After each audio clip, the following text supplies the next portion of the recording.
में अगर सबसे बड़ा पुराण है तो वो स्कंद महापुराण है। बोलिए श्री स्कंद महापुराण की जय हो। भगवान स्कंद के द्वारा कथित,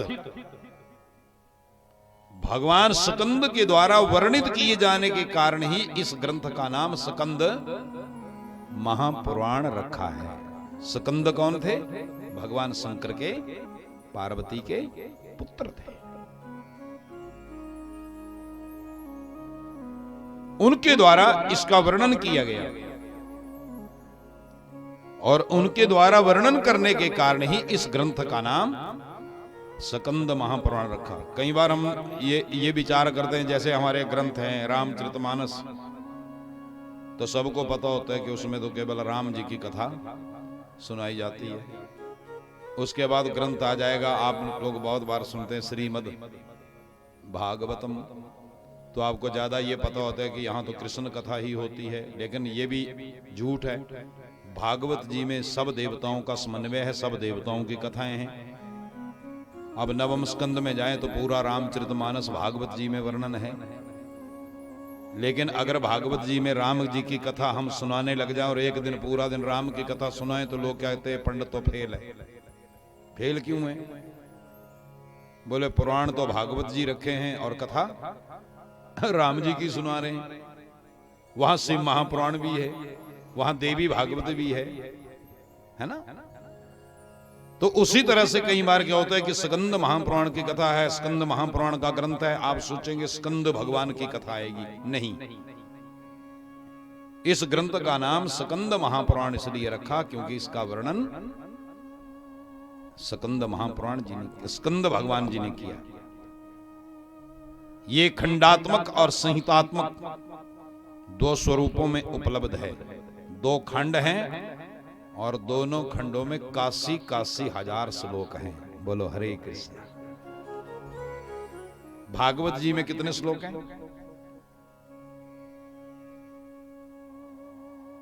भागवत जी में कितने श्लोक हैं? हरे कृष्णा। गुरु जी नहीं बोलेंगे, नकल थोड़ी कराएंगे आपको। भागवत जी में 18,000 श्लोक हैं। शिव महापुराण में कितने श्लोक हैं? 24,000 श्लोक हैं। श्रीमद् देवी भागवत में कितने श्लोक हैं? 18,000 श्लोक हैं। नहीं पता ना।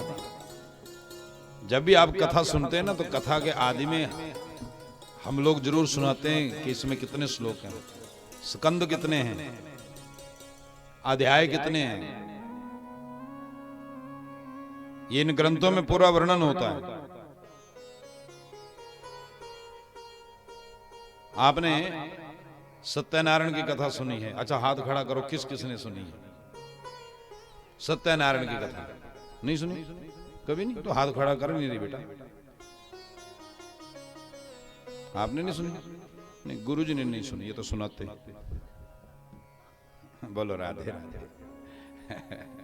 अच्छा बताओ, मैं आपसे पूछ रहा हूं मीनाक्षी, ये जो स्कंद महापुराण की कथा है कौन से ग्रंथ से है?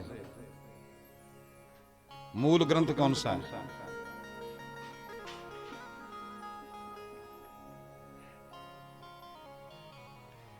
हाँ, सतीश जी आप बताओ। नहीं, बैठे बैठे खड़े नहीं। ओह नहीं, नहीं, आप बड़े दूर चले गए, मेरे पास रहो। श्री सत्यनारायण की जो कथा है वो स्कंद महापुराण से है। कितने अध्याय हैं? अब आजकल 5 अध्याय हो गए, नहीं तो पहले 7 अध्याय भी सत्यनारायण की कथा जी के होते थे। जो सत्यनारायण जी जब कथा सुना देते तो बोलते इति श्री स्कंद पुराण रेवा खंडे। ये आ गया और रेवा खंड, रेवा खंड एक छोटा सा खंड है, वो सत्यनारायण जी की कथा का है। हम तो आप बोले तो 7 अध्याय 7 दिन वही सुना देते हैं आपको। बोलो बोलो राधे राधे। तो ये श्री स्कंद महापुराण इसमें दो हिस्से हैं, दो ग्रंथ हैं इसके, और दोनों खंडों में 81 हजार श्लोक हैं। खंडात्मक स्कंद पुराण में क्रमशः भगवान शंकर, महेश, ब्रह्मा, काशी, अवंती, नागर प्रभा से 7 खंड हैं, और जो संहितात्मक स्कंद पुराण है उनमें 6 संहिताएं हैं। संत कुमार, शंकर, ब्रह्मा, सौर, वैष्णव और सूत, ये 6 संहिताएं, और इनमें बद्रिकाश्रम, अयोध्या, जगन्नाथ, रामेश्वर, कन्याकुमारी, प्रभास, द्वारका, काशी, कांची आदि तीर्थों की महिमा है। गंगा, नर्मदा, जमुना, सरस्वती आदि नदियों के उद्गम की कथाएं हैं। रामायण, भागवत आदि ग्रंथों का महात्म्य और 12 महीनों का महात्म्य, शिवरात्रि, सत्यनारायण आदि व्रत कथाएं हैं। अत्यंत ही रोचक शैली में प्रस्तुत की गई हैं। विचित्र कथाओं के माध्यम से भौगोलिक ज्ञान, प्राचीन इतिहास की ललित प्रस्तुति इस पुराण में एक विशेषता है। आज भी वर्णित विभिन्न व्रत त्योहारों के दर्शन हमारे देश में, भारतवर्ष में घर घर में देखे जा सकते हैं। हम उन व्रतों को करते हैं। आज भी एक बहुत उच्च कोटि का व्रत है। हमारा सौभाग्य है कि उस उच्च कोटि के व्रत के ऊपर ही श्री स्कंद महापुराण की कथा प्रारंभ हो रही है। आज कौन सा व्रत है बोलो? जिसका संकल्प आपने अपनी शादी में लिया था। जब आपकी शादी हुई थी, क्यों बहन जी, जब आपकी शादी हुई थी ना शास्त्री जी से, मुझे याद है, आपको नहीं याद होगी तो एक संकल्प आपने लिया था। क्या कहा था? 7 शर्तों में एक शर्त आपकी भी थी, और वो शर्त क्या थी? सब कुछ आपसे पूछ के करूंगा। आप मेरे परमात्मा हैं, आप मेरे भगवान हैं, आप ही मेरे सब कुछ हैं। आज से मैंने अपना सब जीवन आपके हवाले कर दिया। सब काम आपसे पूछ के करूंगी, लेकिन आज ही मैं आपसे एक कार्य को करने की आज्ञा ले लूंगी। कभी मुझे पूछने की जरूरत ना पड़े और तुम्हें बताने की जरूरत ना पड़े। एक काम करूंगी, बिना पूछे करूंगी, और वो भी अपने लिए नहीं, तुम्हारे लिए करूंगी। बोली शंकर भगवान की। और जो कार्य केवल आपके लिए करूंगी और बिना आज्ञा से करूंगी, आप कभी टोका नहीं लगाएंगे, मीना नहीं मारेंगे कि तू क्या कर रही है। और वो कार्य है गौरी आराधनम तत्पर। हर महीने मैं गौरी तृतीया का व्रत करा करूंगी। गौरी तृतीया आज क्या है? आज गौरी तृतीया है। गौरी तृतीया है। इसका नाम थोड़ा चेंज हुआ है। हम आज के व्रत का महात्म आपको सुना देते हैं। इसी से ही स्कंद पुराण की कथा शुरू करते हैं। आज के व्रत का नाम है हरि तालिका। हरि तालिका। वास्तव में इसका नाम गौरी तृतीया ही है। कृष्ण पक्ष और शुक्ल पक्ष की जो तृतीय तिथि आती है, तीज तिथि आती है, उसको गौरी तृतीय। जो चतुर्थी आती है उसको गणेश चतुर्थी कहते हैं।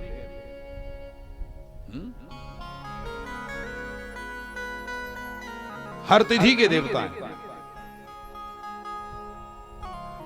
ये हरितालिका का व्रत सबसे पहले माता जगदम्बा ने किया, पार्वती ने, और शादी के बाद नहीं, शादी से पहले किया।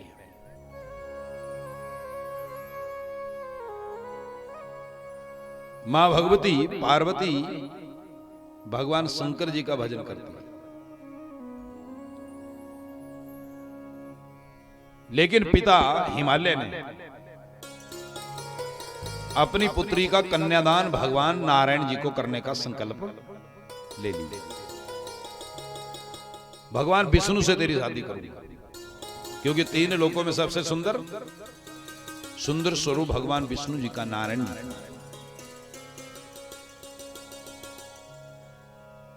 लेकिन जिस समय पार्वती को उस बात का पता लगा तो पार्वती व्याकुल हो गई कि मैंने तो संकल्प भगवान शंकर जी के संग विवाह का लिया है, और ये पिताजी ने, और घर छोड़ करके पार्वती चली गई। एक सहेली हर कर ले गई, हर कर, हर जानते हैं, हर का 2 शब्द है, हर शंकर जी को भी कहते हैं, और हर शब्द का अर्थ चुराना भी होता है, इसलिए नाम आगे हरितालिका पड़ा। हरि क्योंकि सहेली हर कर ले गई, चुरा करके ले गई, चल, और कंदराओं में रहने लगे। सखी ने कहा तो एक काम कर, तूने भक्ति तो की है, लेकिन लगता है भगवान शंकर तेरी भक्ति से प्रसन्न नहीं हुए, इसलिए तुम भगवान शंकर जी की उपासना करो निराहार। इसलिए आज एक नदी के किनारे पार्वती ने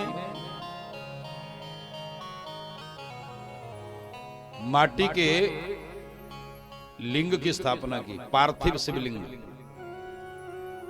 और पार्थिव शिवलिंग की रचना करके उनकी विधिवत पूजा की। जल चढ़ाया, हरिदुर्बा चढ़ाई, फूल चढ़ाए, बिलपत्री चढ़ाई, और तो वहां कोई विशेष था नहीं। एक विशेषता थी, अपनी समस्त इंद्रियां, मन सहित इंद्रियां भगवान शंकर जी को अर्पण कर दी। उसी से भगवान शंकर प्रसन्न हुए, और भगवान शंकर जब प्रसन्न हुए, इधर हिमबान पिता बड़े बेचैन, उधर पुत्री घर में नहीं, ना जाने कहां गई, वो व्याकुल होके भ्रमण करते, चलते चलते भगवान शंकर जी की कृपा से ही हिमबान नदी के किनारे पहुंचे, अपनी पुत्री को वहां देखा। हिमबान ने पूछा, बेटी तू घर से? पार्वती ने अपनी कथा सुनाई। मन चित्त वचन जब भगवान शंकर जी को मैंने दे दिया है, तो अब भगवान विष्णु जी के साथ विवाह का कोई अर्थ ही नहीं बनता, कोई भाव ही नहीं बनता। इसलिए पर्वतराज हिमालय मान गए कि बेटी तू घर चल, मैं तेरा विवाह भगवान शंकर जी के संग ही करूंगा। उसके पश्चात भगवान शंकर जी के संग पार्वती का विवाह हिमबान ने किया, अपनी कन्या का कन्यादान किया। उसी समय से इस व्रत का नाम हरि तालिका पड़ा। इसमें भगवान शंकर जी के शिवलिंग की पूजा होती है, शंकर जी की वो मूर्ति बनाई जाती है पार्वती संग,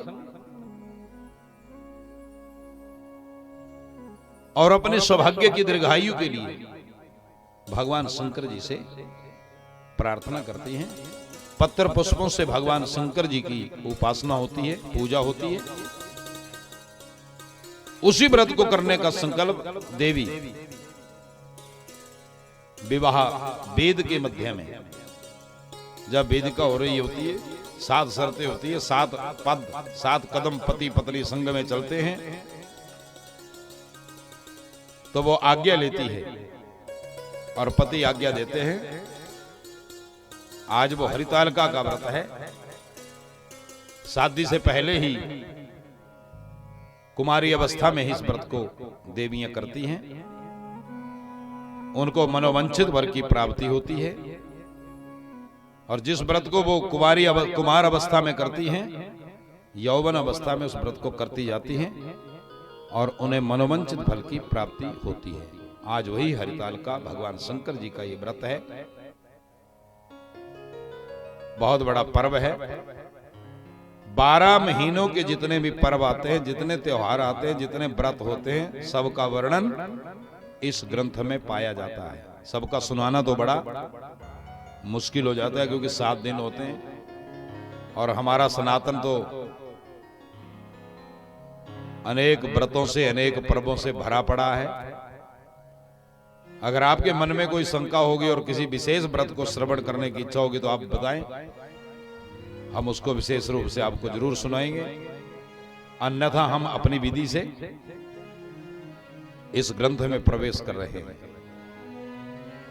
यह कथा मनुष्य को कब मिलती है? सत्संग में मनुष्य को जाने का सौभाग्य कब मिलता है? भगवान की कथा क्यों सुनी जाती है?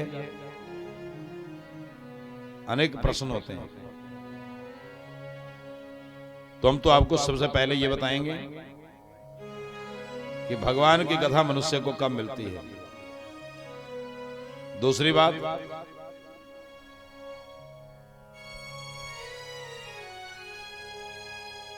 ये भगवान की कथा क्यों श्रवण की जाती है? भाग्योदेन बहुजन्म समर्जितेन सत्संगम च लभते पुरुषो यदा वै अज्ञान हेतु कृत मोह मदंधकार नाशम विधाय ही सा तदोदयते विवेकः विधाय ही सा तदोदयते विवेकः। बहुत सुंदर भाव है। हमें श्लोक का अर्थ जरूर समझना चाहिए। आप ये मत सोचना कि फुर्सत के क्षणों में हमारा आना हो गया और हम कथा सुनने लग गए। ये फुर्सत का कारण नहीं। ये श्लोक कहता है भाग्योदयेन बहु जन्म समर्जितेन। भले भगवान की कथा, पुराण की कथा मनुष्य को कब मिलती है? संतों का, शास्त्रों का सानिध्य कब मिलता है? बहुत उच्च कोटि का शब्द है भाग्योदयेन। बोले ये सब कुछ मनुष्य को तब मिलता है जब उसके भाग्य का उदय होता है। अगर आप भगवान जी के चरणों में आए और कथा सुनने लगे तो आपको यह समझना चाहिए कि आप हमारे भाग्य का उदय हो गए। अगली बात समझ लो, भाग्य का उदय कब होता है? आप कथा में तो आ गए, लेकिन उतनी देर आपका मन लगेगा। कितनी देर? जितने आपके पास पुण्य होंगे, क्योंकि भाग्य का उदय होता ही पुण्यों से है। अगर पुण्य होंगे तो भाग्य उदय होगा, आपका मन भगवान की कथा में लगेगा। अगर पुण्य नहीं होगा तो आप आएंगे, शरीर तो यहां रहेगा, लेकिन इंद्रियां और मन विचलित रहेंगे, भटके रहेंगे, ना जाने कहां कहां। बहु जन्म समर्जितेन। जब मनुष्य के अनंत जन्मों के अनंत पुण्य एकत्रित हो जाते हैं, उन्हीं पुण्यों के प्रसाद से, उन्हीं पुण्यों के कारण मनुष्य को भगवान के चरणों का आश्रय मिलता है। हमारा मन भगवान के चरणों में उतना ही लगता है, हम उतनी देर ही बैठ पाएंगे। मैंने जो शब्द पहले कहा कि आपने सोचा होगा कि 7 दिन आएंगे, 7 दिन सुनेंगे, लेकिन हो सकता आप एक ही दिन सुने, और हो सकता आप एक दिन के लिए आए हों, बड़ा कोशिश करके, प्रयास करके एक दिन जाएंगे, जरूर जाएंगे, सुनेंगे, लेकिन एक दिन भी बस आप आए नहीं, 15 मिनट बैठे नहीं, उतनी देर को फोन आ गया, वो अम्मा चली गई एक उठ के। गई ना, अम्मा गई ना, क्यों गई ये समझ लो। बड़े नहीं जाना चाहिए, कोई बात नहीं, जरूरी फोन होगा। मैं उसका कारण समझा रहा हूं। मैं वही बात समझा रहा हूं। आप उठना नहीं चाहते, लेकिन आपको उठाया गया। किसने उठाया? क्योंकि आपके पास इतने पुण्य नहीं थे। जितने पुण्य होंगे आप उतनी देर बैठेंगे, जितना पुण्य होगा उतनी देर सुनेंगे। पुण्य घट गए, फोन आ जाएगा, उठना पड़ेगा, जाना पड़ेगा। अभी तो ये कोई बात नहीं है, अम्मा तो 2 मिनट के लिए गई है। कई लोगों को 7 दिन के लिए छोड़ के जाना पड़ता है। इसका भी कारण बता देता हूं।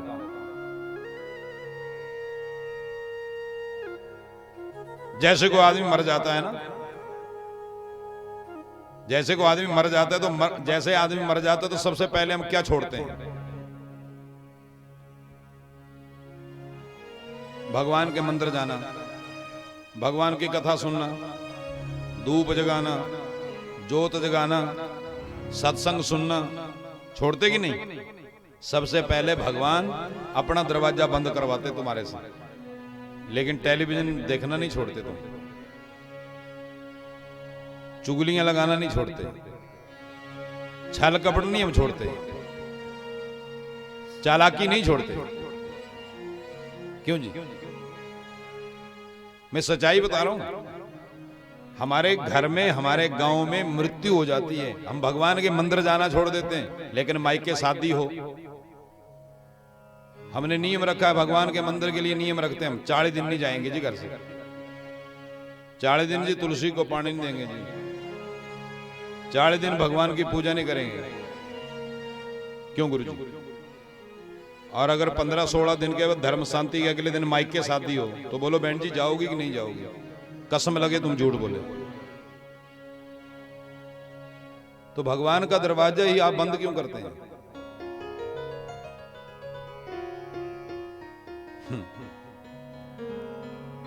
हम आपसे जानना चाहेंगे। अरे आप नहीं भगवान का दरवाजा बंद करना करते, भगवान ही करवा देते हैं। भगवान कहते हैं अभी तक तेरे पास इतनी कमाई नहीं है। हमने बहुत लोगों को देखा है, मंदिर में जाते हैं, दरवाजे के बाहर ही मत्था टेक लेते हैं। क्या बोलते हैं? किसी ने कहा अंदर जाके मत्था टेक के भगवान सारे ही है। अरे भगवान तो तेरे घर भी है। हरि व्यापक सर्वत्र समाना, भगवान तो सर्वत्र है, लेकिन भगवान दरवाजे के ऊपर से हटा देते हैं। मेरे पास मत आना, स्पर्श मत करना, चरणों में प्रणाम मत करना, क्योंकि अभी तक तेरे अंदर इतनी योग्यता नहीं आई है। कई लोग कथा सुनने आते हैं, आएंगे, पीछे बैठेंगे, उठेंगे, चलते बनेंगे। क्यों? सोचेंगे अगर उधर जाएंगे, ग्रंथ को प्रणाम किया, भगवान को प्रणाम किया, तो 10-50 चढ़ाने पड़ेंगे। अरे भगवान कहते हैं ये चीज नहीं है, मुझे 10-50 नहीं चाहिए, लेकिन तो मेरे निकट मत आना, क्योंकि मैं तेरे से ले नहीं सकता, क्योंकि तेरे पास अभी तक मेरे को देने वाली कमाई नहीं है। बोलो हरे कृष्णा। थोड़ा गहराई से सोचिए। हम भगवान का दरवाजा, भगवान का घर 1 मिनट में बंद कर देते हैं, लेकिन कुसंगति को कभी बंद। मेला भी देखाते हैं, बाजार भी चले जाते हैं, बाजार से सौदा भी खरीद के ले आते हैं, चुपचाप रिश्तेदारों के भी चले जाते हैं, दरवाजा बंद करके टेलीविजन नाटक भी देख लेते हैं, मरने के दिनों में भी देख लेते हैं, और भगवान की कथा, भगवान के घर जाना बंद कर देते हैं। याद रखना, भाग्योदेन बहुजन्म स्मर्जितेन सत्संगम च लभते पुरुषो यदा वै। याद रखना, यह कथा मनोरंजन का साधन नहीं है, यह कथा नाच यज्ञ नहीं होता। भगवान की कथा का नाम है ज्ञान यज्ञ। जब आदमी मरता है तो वहां भी ज्ञान की चर्चा होती है, गरुड़ पुराण की कथा सुनाई जाती है। होती है कि नहीं? आपका तो पता नहीं, आपके होती कि नहीं होती। आप सुन पाते हैं? गरुड़ पुराण की कथा आप सुन पाते हैं क्या? कभी नहीं सुन पाते। अगर आप सुने तो आप तो दूसरे दिन ही गांव में भागवत जी की कथा लगे तो आप दौड़ के चले जाओगे, क्योंकि ज्ञान जो आ जाओगे। इसलिए कथा किस लिए सुनी जाती है? ये श्लोक बोलते हैं अज्ञान हेतु कृत मोह मदांधकार नासम। 18 पुराणों की कथा अज्ञान रूपी अंधकार को समाप्त करने के लिए ही श्रवण की जाती है, मनोरंजन के लिए नहीं। बोलो हरे कृष्ण। इस श्लोक का पहला शब्द है अज्ञान। ज्ञान नहीं है, अज्ञान हेतु कृत। बोले अज्ञान रूपी अंधकार को समाप्त करने के लिए। बोले अज्ञान का स्वरूप क्या है? बोले अज्ञान 5 रूप से संसार में रहता है। अज्ञान के 5 स्वरूप हैं, ध्यान से समझें। कौन कौन? काम, क्रोध, मद, लोभ, अहंकार।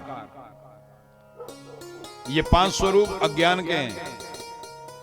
और ये पांचों में से कोई ना कोई हमारे अंदर बैठा ही रहता है, जो हमें सही रास्ते के ऊपर चलने नहीं देता। इन 5 से छुटकारा कैसे हो? इन 5 से हम कैसे छूटें? इन 5 से छूटेंगे ना तभी मुक्ति होगी।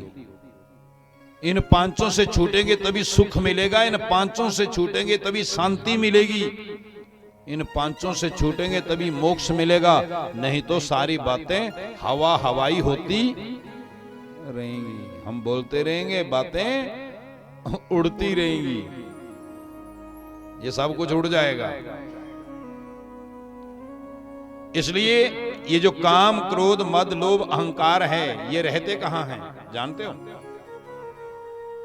आपसे मिले कभी?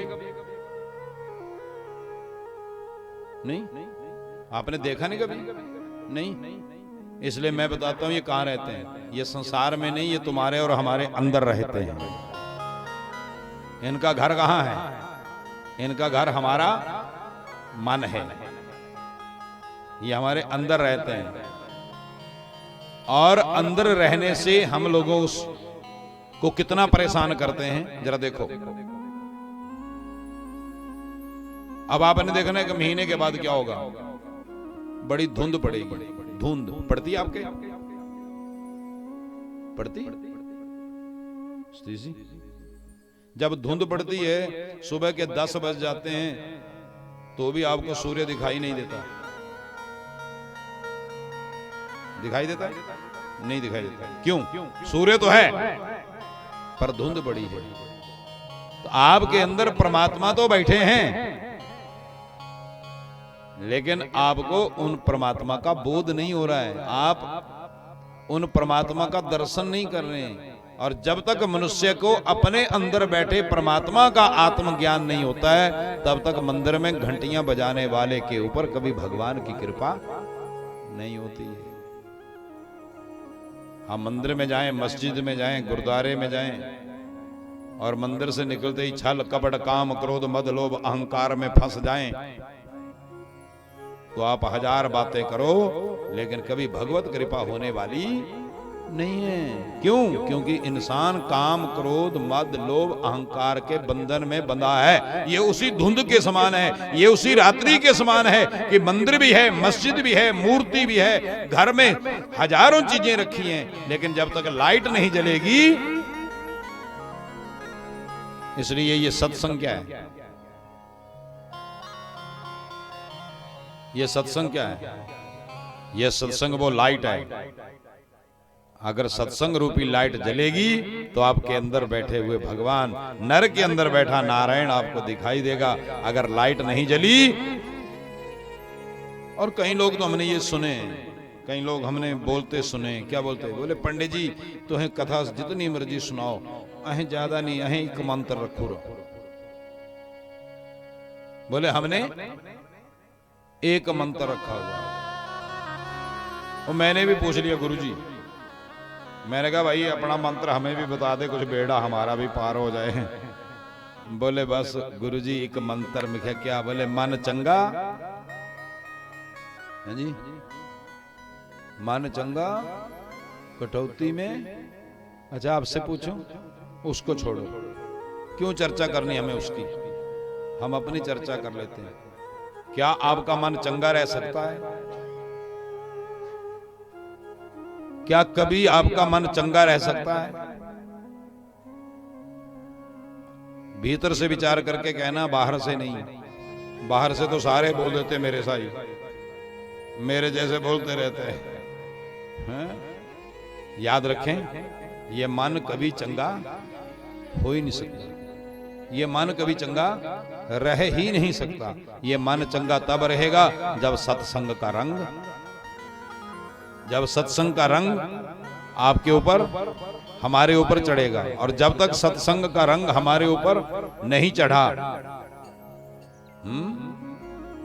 जब तक सत्संग का रंग हमारे ऊपर नहीं चढ़ा, तब तक ये मन कभी चंगा नहीं रह सकता। इसलिए ध्यान रखें, ये सत्संग केवल इस मन को चंगा करने के लिए ही श्रवण किया जाता है। इस मन को कैसे निर्मल किया जा सकता है? काम, क्रोध, मद, लोभ, अहंकार के बंधन में बंधे हुए मन को इन पांचों शत्रुओं से कैसे मुक्त किया जा सकता है? अज्ञान हेतु कृत मोह मदंधकार नाशम विधाय ही सदा तदो दयते विवेकः। कैसे विवेक की प्राप्ति हो सकती है? कैसे हम जाग सकते हैं? और क्योंकि जागते रहोगे, क्यों माता जी, जागते रहोगे तो एक बड़ा सुख होता है, खांसते रहोगे तो एक बड़ा सुख होता है। क्या चोर नहीं पड़ते? चोर नहीं पड़ते, क्योंकि चोर बैठे रहते हैं घात लगा करके, लेकिन जब अंदर से खांसी की आवाज आएगी तो चोर फिर बैठ जाएगा। ये तो जागते हैं, क्यों जी? इसलिए अगर हम जागते रहेंगे तो काम, क्रोध, मद, लोभ, अहंकार हमारे ऊपर कभी हावी नहीं हो सकता। इसलिए इन पांचों से बचने के लिए ही हम लोगों को यह सत्संग श्रवण करना चाहिए। सत्संग का भाव हमारे मन में यह होना चाहिए कि हमारे अंदर बैठे हुए वो पांच शत्रु हमारे से दूर चले जाएं, हमारा मन निर्मल हो जाए और हमें भगवान से मिलन हो जाए। एक बार भगवान से मिलन हो गया तो समझ लो फिर मुक्ति हो जाएगी।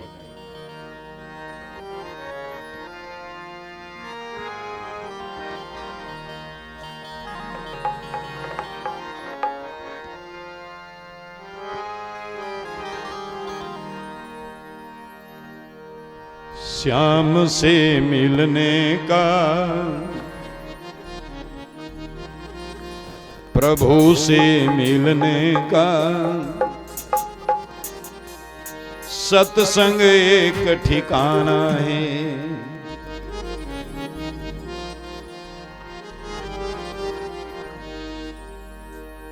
श्याम संग प्रीत लगी,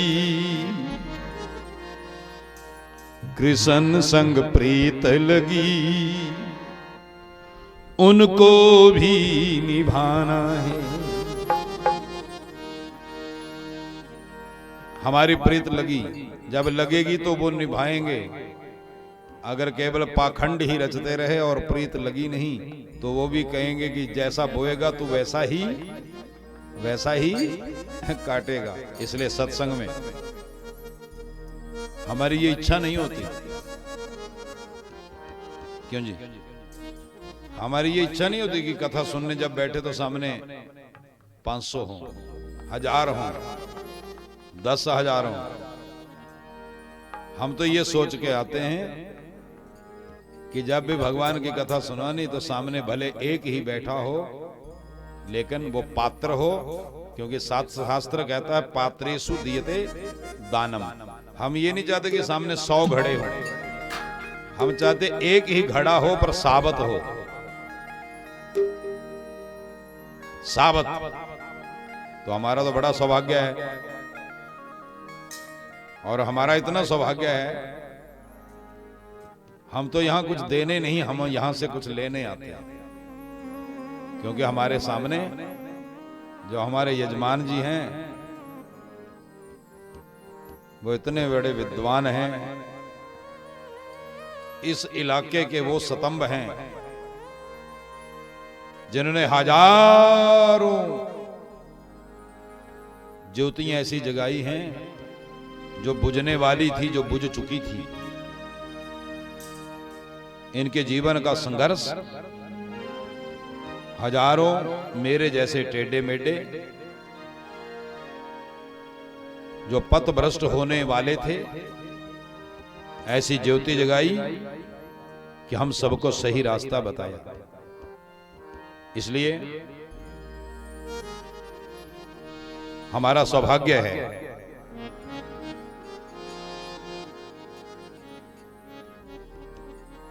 मैं यहां बहुत सालों से आता हूं, लेकिन यहां पर आकर के मुझे बहुत शांति मिलती है। शांति क्यों मिलती है? बड़ा सुख मिलता है और बड़ा आशीर्वाद मिलता है। और सुख का कारण है पात्रेषु दीयते दानम। हमारे ऊपर महाराज श्री जी की, गुरु जी की बड़ी कृपा है, जो अपने लिए नहीं, अपने आप तो इन्होंने सारे शास्त्रों का, वेदों का, 18 पुराणों का बहुत मंथन किया है।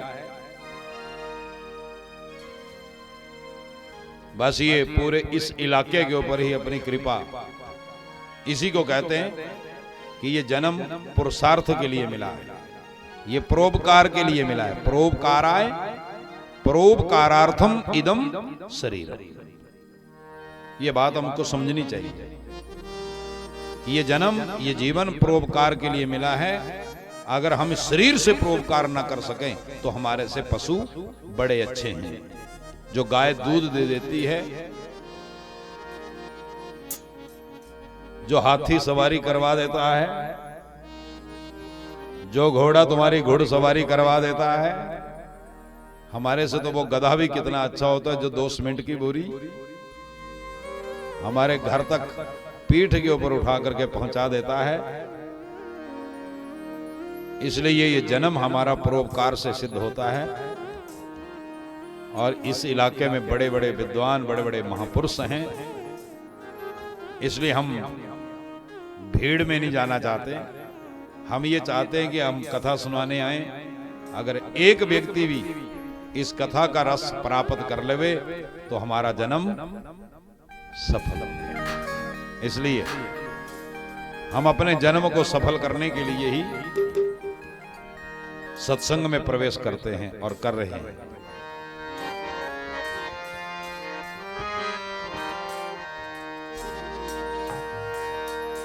श्याम से मिलने का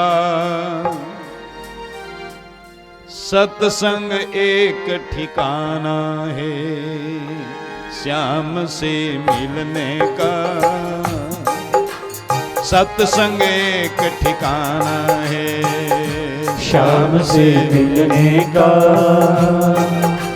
सत्संग एक ठिकाना है। प्रभु से मिलने का सत्संग एक ठिकाना है। प्रभु से मिलने का सत्संग एक ठिकाना है। कृष्ण संग प्रीत लगी उनको भी निभाना है। कृष्ण संग प्रीत लगी उनको भी निभाना है। श्याम संग प्रीत लगी उनको भी निभाना है। श्याम संग प्रीत लगी उनको भी निभाना है। प्रभु से मिलने का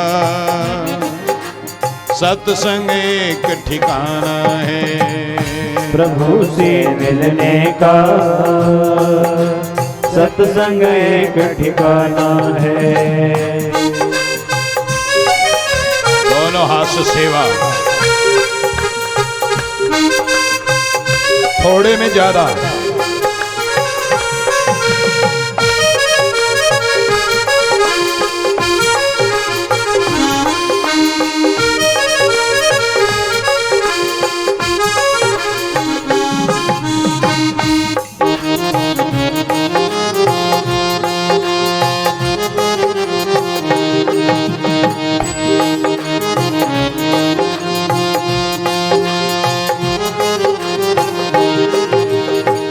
सत्संग है एक अमृत सागर। सत्संग है एक अमृत सागर।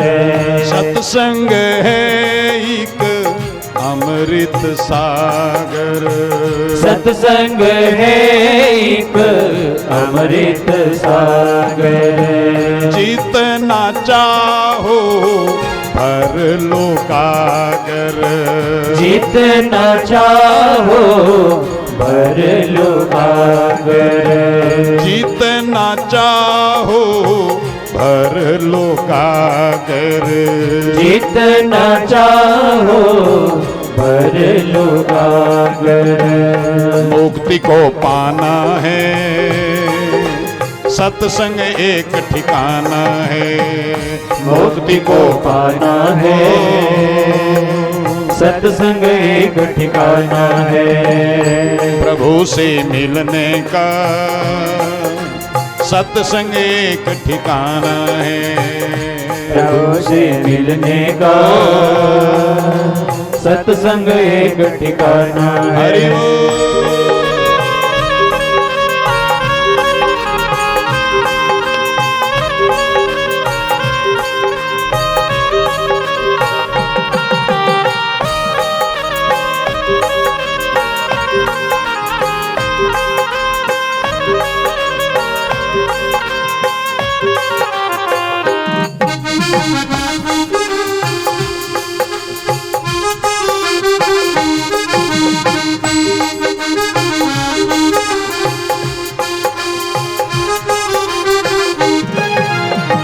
ज्ञान भक्ति की बहती गंगा। ज्ञान भक्ति की बहती गंगा। ज्ञान भक्ति की बहती गंगा। ज्ञान भक्ति की बहती गंगा। कर्म योग की मिलती शिक्षा। कर्म योग की मिलती शिक्षा। कर्म योग की मिलती शिक्षा। कर्म योग की मिलती शिक्षा। जीवन को बनाना है सत्संग एक ठिकाना है। जीवन को बनाना है सत्संग एक ठिकाना है। जीवन को बनाना है सत्संग एक ठिकाना है। जीवन को बनाना है सत्संग एक ठिकाना है। श्याम से मिलने का सत्संग एक ठिकाना है। श्याम से मिलने का सत्संग एक ठिकाना है। प्रभु संग प्रीत लगी उनको भी निभाना है। प्रभु संग प्रीत लगी उनको भी निभाना है।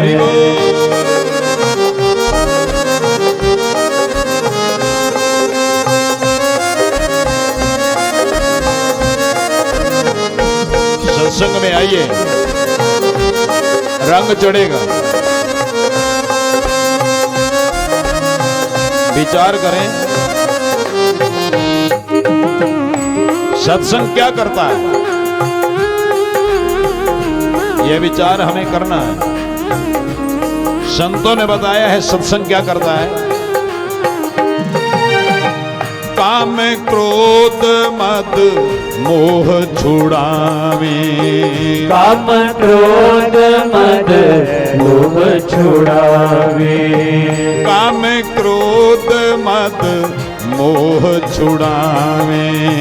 काम क्रोध मद मोह छुड़ावे। विषयों की आंधी से बचावे। विषयों की आंधी से छुड़ावे। विषयों की आंधी से बचावे। विषयों की आंधी भी से बचावे। यदि कुछ पाना है सत्संग एक ठिकाना है। यदि कुछ पाना है सत्संग एक ठिकाना है। यदि कुछ पाना है सत्संग एक ठिकाना है। यदि कुछ पाना है सत्संग एक ठिकाना है। प्रभु संग प्रीत लगी उनको भी निभाना है। प्रभु संग प्रीत लगी उनको भी निभाना है। श्याम से मिलने का सत्संग एक ठिकाना है। श्याम से मिलने का सत्संग एक ठिकाना है। प्रभु से मिलने का सत्संग एक ठिकाना है। प्रभु से मिलने का सत्संग एक ठिकाना है। सत्संगति